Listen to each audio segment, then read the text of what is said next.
Hello friends, स्वागत है आप सभी का रवि सर यूके वाले में। तो आज की वीडियो है उत्तराखंड एसएससी 10+2 और ग्रेजुएट लेवल के, जिसमें हम बात करेंगे उत्तराखंड के जो भी एग्ज़ाम है आपके समूह व कनिष्ठ सहायक, वीडियो वीपीडीओ और समीक्षा अधिकारी, डाटा एंट्री ऑपरेटर, ये सभी एग्ज़ाम की यहाँ पर हम तैयारी कर रहे हैं। आज हमारा टॉपिक है उत्तराखंड का राजनीतिक ढांचा, जो कि एक नया टॉपिक है। इससे पहले हमने यहाँ पर उत्तराखंड के भूगोल को डिस्कस कर लिया है। अगर आपने वो क्लासेस नहीं देखी हैं तो आप उसको देख सकते हैं प्लेलिस्ट में जाके। तो आज हम 21st क्लास यहाँ पर करने वाले हैं, जिसमें हम उत्तराखंड की राजनीति को पढ़ने वाले हैं। तो इस क्लास से जो भी एग्ज़ाम में आपके क्वेश्चन पूछे जा सकते हैं, हम उन सभी को यहाँ पर डिस्कस करेंगे। तो चलिए देखते हैं। पीडीएफ आप यहाँ पर इस मेरे एक telegram channel Ravi sir UK वाले से डाउनलोड कर सकते हैं। आप इसको ज्वाइन कीजिएगा, वहाँ से आपको उसकी सारी पीडीएफ मिल जाएंगी। यहाँ पर आपने सभी क्लासेस देखनी है जो कि मेरे चैनल पर के माध्यम से आपको प्रोवाइड करी जा रही है। प्लेलिस्ट में जाना, वहाँ पर आप देखेंगे तो इस तरीके से आपको सारी प्लेलिस्ट में आपको वीडियो मिल जाएंगी। तो चलिए हम यहाँ पर भारत की राजनीति, उत्तराखंड की राजनीति में चलते हैं। और उत्तराखंड की राजनीति में जाने से पहले हम यहाँ पर थोड़ा सा संविधान के बारे में बात कर लेते हैं। तो जो संविधान है भारत का 26 नवंबर 1949 को यहाँ पर लागू किया गया था। और इसमें ये बताया गया था कि जो 22 इसमें तो 22 भाग होंगे और 395 क्या होंगे, अनुच्छेद होंगे, और इसमें 12 अनुसूचियाँ होंगी। इतनी सी चीज़ आपको यहाँ पर ध्यान में रखनी है। इसके बाद हम यहाँ पर जब भारत की राजनीति पढ़ेंगे तब उसमें हम भारत के संविधान को डिस्कस करेंगे। तो अभी के लिए यहाँ पर आपने इतनी ही चीज़ें ध्यान में रखनी है। यहाँ पर आप देख सकते हैं जो राज्य की बात करती है संविधान में, जो राज्य का बात जिक्र की गई है, जिसमें शासन प्रशासन को डिस्कस किया गया है, वो है भाग 6। और अनुच्छेद अगर आपसे पूछ लिया जाएगा तो राज्य के लिए यहाँ पर 152 अनुच्छेद से 273 के बीच में यहाँ पर बताया गया है। जो उत्तराखंड जो राज्य है, वो राज्य में संसद की व्यवस्था प्रणाली लागू होती है। और जो उत्तराखंड है उसमें भी एक सदनात्मक जो शासन प्रणाली है वो लागू है, जिसको हम विधान सभा बोलते हैं। ठीक है। अब इसके यहाँ पर आप देखेंगे तो 3 अंग प्रमुख हैं जिनको हम आज डिस्कस करने वाले हैं, जिसमें पहला अंग है कार्यपालिका, दूसरा है विधानमंडल और तीसरा है उच्च न्यायालय। तो ये 3 चीज़ें हैं जो कि हम इस क्लास के माध्यम से हम पढ़ने वाले हैं। तो 2 से 3 वीडियो आएंगी इस क्लास की, इस टॉपिक की, तो उसमें हम सभी चीज़ों को डिस्कस करने वाले हैं। आज हम बात करेंगे कार्यपालिका की, देखेंगे कि कार्यपालिका किस तरीके से काम करती है और कार्यपालिका क्या होती है। अगर हम कार्यपालिका की बात करें तो इसमें आप यहाँ पर देख रहे हैं राज्यपाल, मंत्रिपरिषद, सचिवालय, अन्य विभाग और महाधिवक्ता। ये सभी जो निकाय हैं वो कार्यपालिका में सम्मिलित हैं उत्तराखंड के। तो हम इन चीज़ों को एक एक करके डिस्कस करेंगे। जैसे कि आज हम बात करेंगे उत्तराखंड के राज्यपाल के बाद।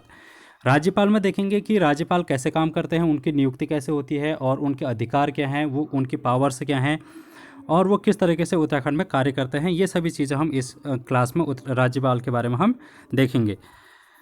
तो यहाँ पर यहाँ पर अनुच्छेद की बात करें तो 153 अनुच्छेद यहाँ पर राज्यपाल के बारे में बात करता है।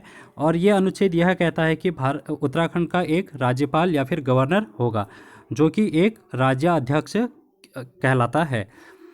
यहाँ पर आप देखेंगे कि जो कार्यपालिका होती है उसका प्रमुख राज्यपाल होता है, ये राज्यपाल के बारे में बताया गया है।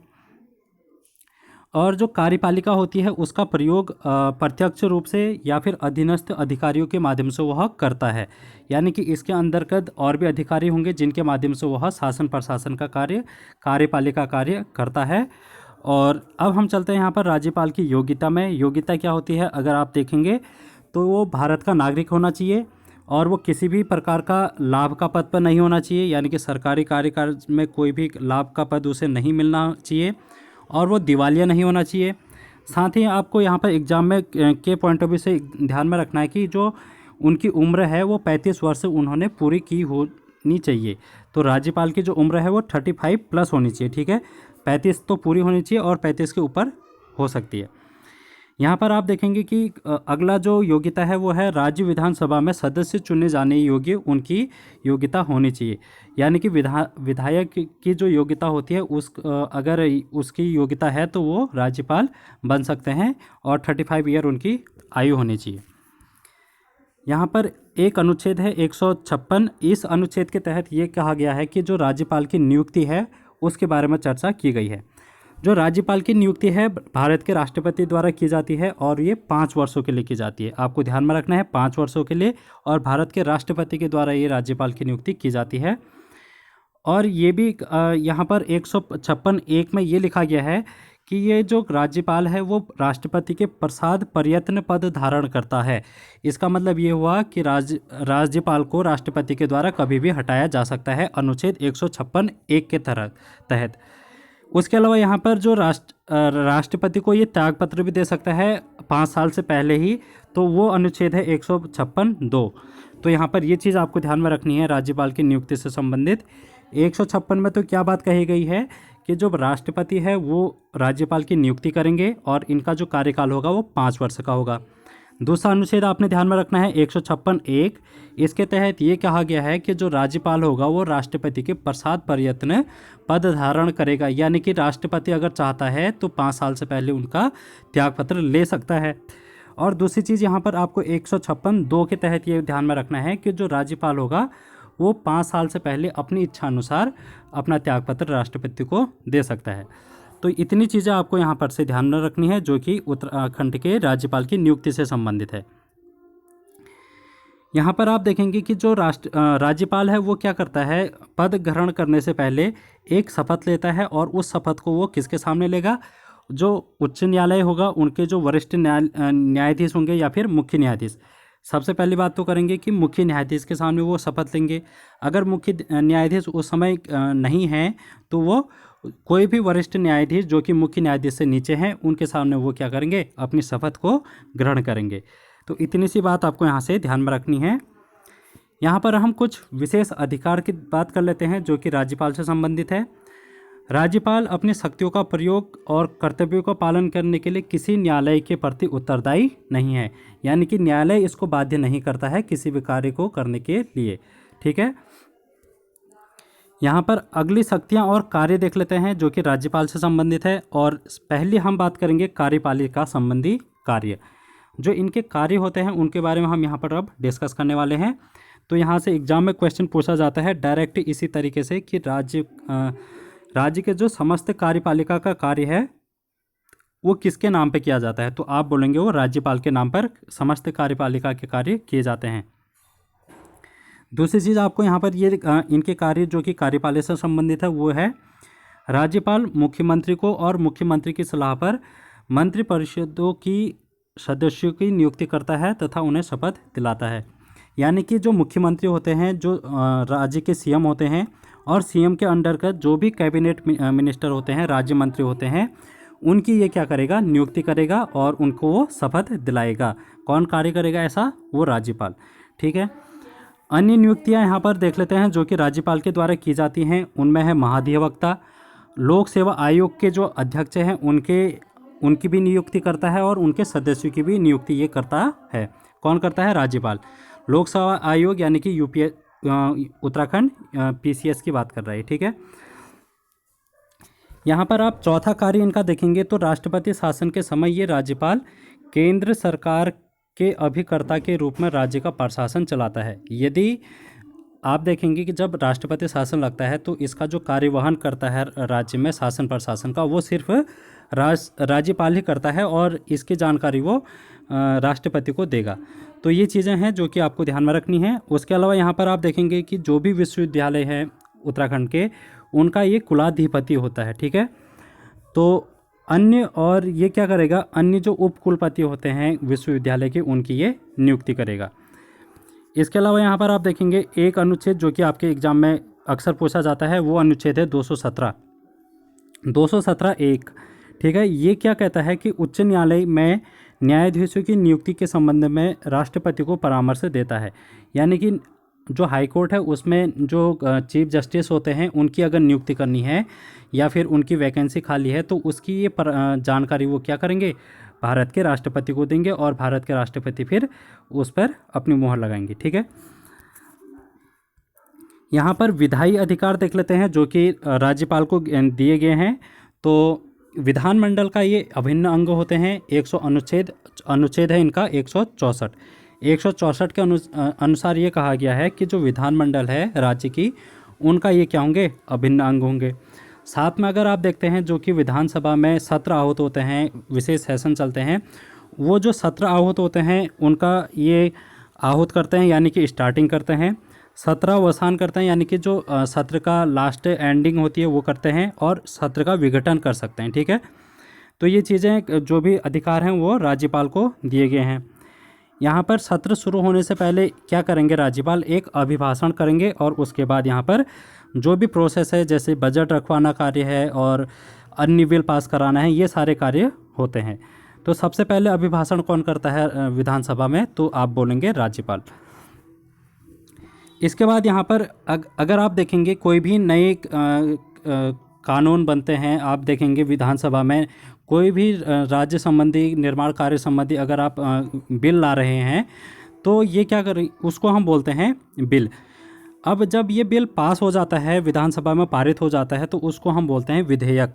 ठीक है, अब ये विधेयक क्या होगा, विधेयक जब राज्यपाल के बाद राज्यपाल के पास जाएगा, विधानसभा में पारित होने के बाद विधानसभा के जो भी सदस्य हैं उसको पारित करेंगे अपनी बहुमत के साथ, तो उसके बाद ये राज्यपाल के पास जाएगा और राज्यपाल इस पर हस्ताक्षर करेगा, तो ये एक अधिनियम बन जाता है। ठीक है, इतनी सी बात आपको ध्यान में रखनी है, अधिनियम कब बनेगा, विधेयक कब होता है और बिल कब होता है।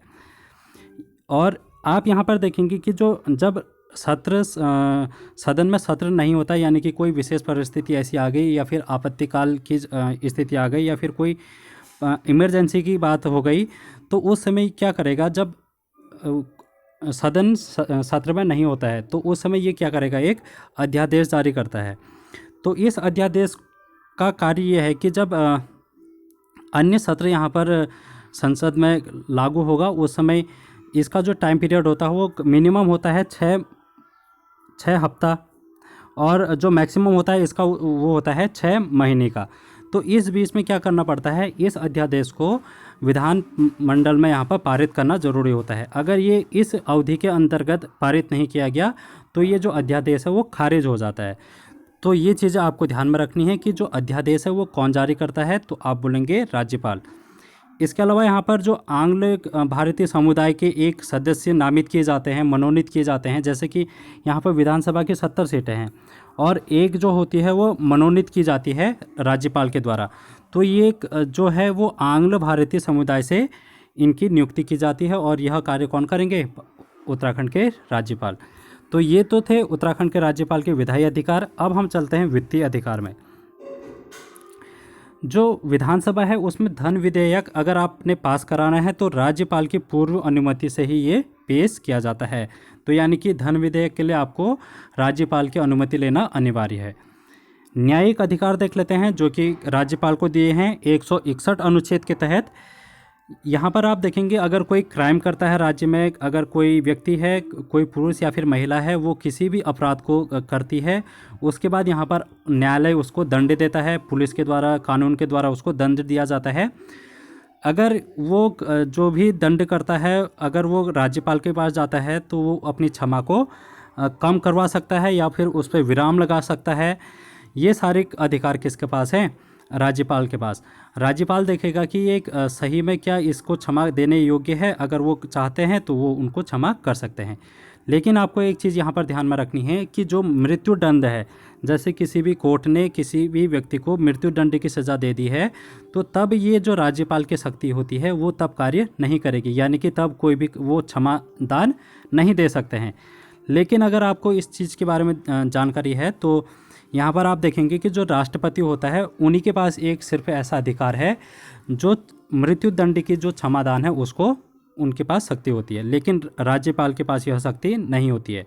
तो इतनी सी चीज़ आपको ध्यान में रखनी है न्यायिक अधिकार से। इसके बाद यहाँ पर देखेंगे आप आपातकालीन अधिकार। आपातकालीन अधिकार मीन्स ये है कि जब इमरजेंसी लग जाती है, जैसे कि आप बात करेंगे 365-56 अनुच्छेद की। भारत में 3 प्रकार की राष्ट्रीय आपातकाल लगते हैं। एक तो है 352 के तहत, एक है 356 के तहत, और एक है 360 के तहत। जो 356 के तहत राष्ट्रीय आपातकाल लगता है उसको हम बोलते हैं राष्ट्रपति शासन। जैसे किसी राज्य में कोई सरकार अच्छी तरीके से कार्य नहीं कर रही है, वहाँ पर जो भी संविधान के तहत है कार्य नहीं किया जा रहा है, तो राष्ट्रपति के परामर्श से ये क्या करेगा, राज्यपाल वहाँ पर राष्ट्रपति शासन का निर्वहन करेगा। जो 352 है वो राज्य अगर कोई बाहरी युद्ध हो रहा है या फिर ऐसी कोई चीज़ें आ रही हैं तो वहाँ पर ये राष्ट्रीय आपातकाल लगता है। और जो 360 अनुच्छेद के तहत यहाँ पर है, वहाँ पर वित्तीय राष्ट्रीय आपातकाल की यहाँ पर बात की गई है। तो वित्तीय आपातकाल 360 और राष्ट्रपति शासन 356 और राज्य आपातकाल राष्ट्रीय आपातकाल 352।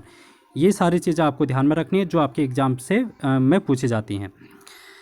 यहाँ पर आप देखेंगे उत्तराखंड के राज्यपाल जो कि अभी तक जब उत्तराखंड का गठन हुआ था 9 नवंबर 2000 को, तो तब से लेकर अभी तक कितने राज्यपाल यहाँ पर उत्तराखंड में हुए हैं तो उनको हम यहाँ पर देख लेते हैं। उसके बाद हम इस वीडियो को एंड करते हैं। तो जो सबसे पहले राज्यपाल थे उत्तराखंड के, उनका नाम है सुरजीत सिंह बरनाला। ये पहले राज्यपाल थे। 9 नवंबर 2000 को इनका यहाँ पर इन्होंने कार्यवाहन शुरू किया अपना और 2003 तक ये रहे थे। उसके बाद आपने डेट याद नहीं करनी है इनका, लेकिन आपको इनका क्रम जरूर ध्यान में रखना है, पूछा जा सकता है। तो उसके बाद है सुदर्शन अग्रवाल, फिर BL जोशी है, बनवारी लाल जोशी, फिर मार्गेट आलवा, फिर अजीज कुरैशी है 5वें, कृष्णकांत पॉल हैं उसके बाद, और लास्ट में अभी जो वर्तमान में है वो कौन है, बेबी रानी मौर्य, और ये 7वें नंबर की उत्तराखंड की राज्यपाल है। इनका जो कार्य प्रारंभ हुआ है वो 26 अगस्त 2018 से इनका कार्यकाल प्रारंभ हुआ है। तो ये था उत्तराखंड के राज्यपाल के बारे में। तो थैंक यू सो मच। अगली वीडियो में हम फिर से लेके आएंगे कुछ और इम्पोर्टेंट टॉपिक। जो कार्यपालिका के अगला टॉपिक है जिसमें हम मंत्रिपरिषद के बारे में बात करेंगे, सचिवालय के बारे में बात करेंगे, महाधिवक्ता के बारे में बात करेंगे। तो तब तक बने रहिए, चैनल को शेयर कीजिएगा, वीडियो को ज़्यादा से ज़्यादा लाइक कीजिएगा। Thank you.